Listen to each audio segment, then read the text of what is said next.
Hello and welcome to the video. I'm Jimmy the Mower and today we're going to be having a look at some of my old HF radios.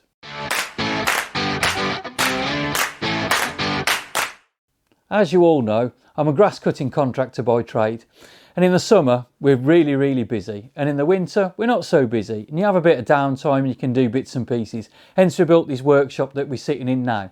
However, we've been extremely busy this winter doing corporate videos and corporate events and different things, and also work, real work, being out there and cutting back shrubs and hedges and whatever else we've got to do. A lot of grounds maintenance work this winter, more than we've ever had before. So we're sitting here and we've got a lot of unfinished projects around us. Like behind me we've got the engine table that we've got, and that hasn't even seen an engine yet. We've got the diesel heater, that's still in bits, that's got to be installed. There's bits everywhere. We've got to build a workbench across the back. We've got to try and put some things down the side. But it was my birthday a few days ago and I had a day off.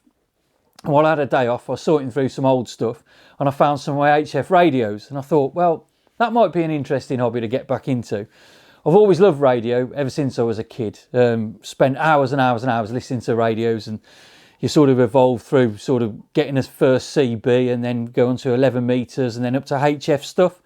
And it's been a really interesting journey. There's loads to do in the hobby. There's a technical aspect to it as well as a social side of it.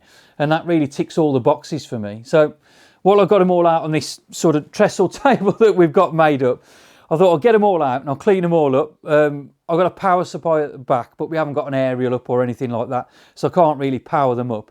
But we can just have a look at sort of evolution of the HF sort of radios for me anyway, and how I started up to sort of what we've got now. So let's move over first and we'll have a look at this Kenwood one. So after graduating from CB radio, this is the first HF transceiver that I got. It's a Kenwood or Trio TS430S. It goes from 0 to 30 megs, but this one's been wide banded. And if you're not familiar with that, it means it's been opened up to receive and transmit on every frequency across there. I used to be what they call an 11 meter pirate, but nobody does that anymore, or not very many people anyway. You get a license and you do it legitimately. So this was the first set. As you can see, it's quite a big set. It's got a lot of clunky buttons and dials and knobs, and going from a normal straight 40 CB to this was a really fascinating thing for me, and I really enjoyed using it. I've got it powered on. We can see it's lit up and it's all working, so I'm happy with that. So maybe in a few weeks time we'll be able to get an aerial up and give it a blast and actually see how it works. Now we'll have a look at the Kenwood TS850 next, which is the next one up. So this machine here is my Kenwood TS850S. Wow, this was really something. They were really expensive radios back in the day. I had mine second hand. It was a few years old and I got it for a good price. You can see the difference between the one that we just looked at, the 430S, and this. There's a lot more features on there. A lot of the stuff I probably still don't know how to use now, or if I did, I've forgotten how to use it. But just for context, I'll put in one of the old CBs that I used to use. So this is what we got on there, sort of channel selector and a few knobs and dials. And then we move on to this sort of thing here, which is like, well, it's mind-blowing really, the things it can do. It's a great radio, 100 watts out the back, many contacts all around the world with this. It was a fantastic bit of kit. But again, things move on from there. You have automatic tuners and things like that. I needed something a little bit smaller, a little bit more portable, that I could carry around. And again, as things move on, technology improves. And even though this is a fantastic radio and is still held in very high regard today, we move on to a newer one, which is a Kenwood TS570D with an automatic tuner. We'll have a little look at that one now. So we've plugged in the Kenwood TS570D, and as you can see, it's all lit up and it seems to be working. If I can find out where the volume control is, we can hear some white noise there.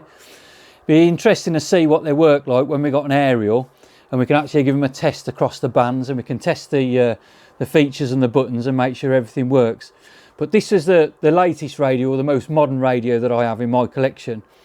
We've got digital meters on here for your SWR, your power, etc. You've got a built-in preamp, processing unit there for your audio as well.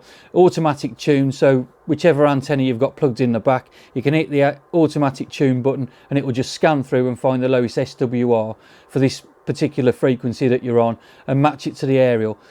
99% of the time it works. If not, we have got an external antenna unit, but obviously that's way down the line. I'm getting back into this hobby. I have got a few bits and pieces around.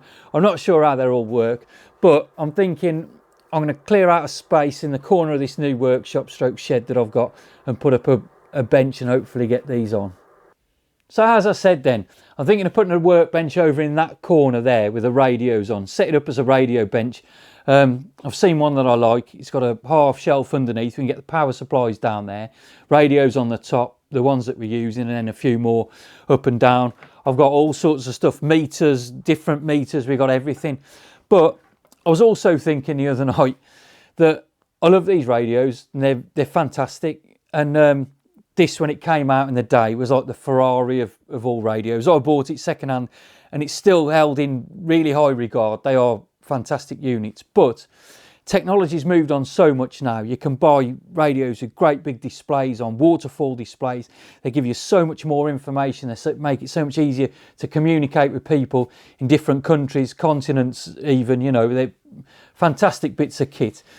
So I think the idea behind this is to set everything up, to go through, relive a bit of my youth. Well, I think we'll start off with the CBs mainly, go through, see what's working and what's not. Maybe put those on eBay, list them, then we'll move on to the HF stuff and we'll do the same with that, and bits of meters and kits and whatever. Maybe have a little bit of fun along the way. We'll put some aerials up, different aerials. These things evolve. The problem is with this hobby, it's like anything that I do. You just don't know when to stop. You start it up and you think, oh, I'll just plug this in. We'll get a little aerial and we'll see if it works. The next thing you know, you've got a scaffold tower up. You've got aerials up, hanging off everywhere. You've got radios all over the place.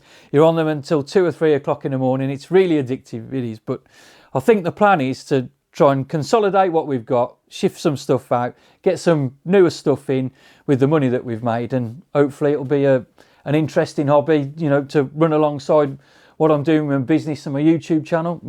Got some young children, maybe they, you know, take the hobby up and enjoy it as well. Who knows? But we've got a bit of work to do before we get to that stage. We've got a workbench that we've got to put in across the back here, side to side. That's where we're going to be doing our daily sort of working or weekly working on maintenance. Not the big mowers and stuff. They're down in my other one with the workbench and everything behind there, the big steel one. So we've got room in there for larger mowers, but smaller machines, trimmers, hand machines and stuff we can do in here.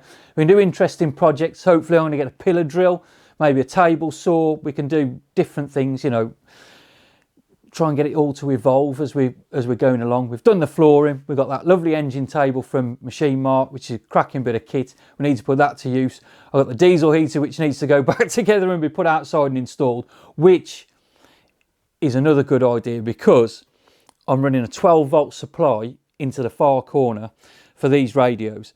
The 12 volt supply can then go outside to the diesel heater and it will run the diesel heater, which will then in return put the hot air in to the shed itself. So we're in the workshop with a hot, dry air coming in. So we've got a dry heat to look after these, not the damp heat from the Calagas heater that we've been using. So we've got a dry heat, so these will be protected as well. So maybe it's all coming together. Now, if you're an amateur yourself and you've got a call sign, just drop it in the comments section below. Give me a thumbs up and subscribe if you can. Make sure you follow back. We'll see if we can get some of these working and get on air. I'm M6JDB. Look me up on QRZ.com and I'll catch you on the next one.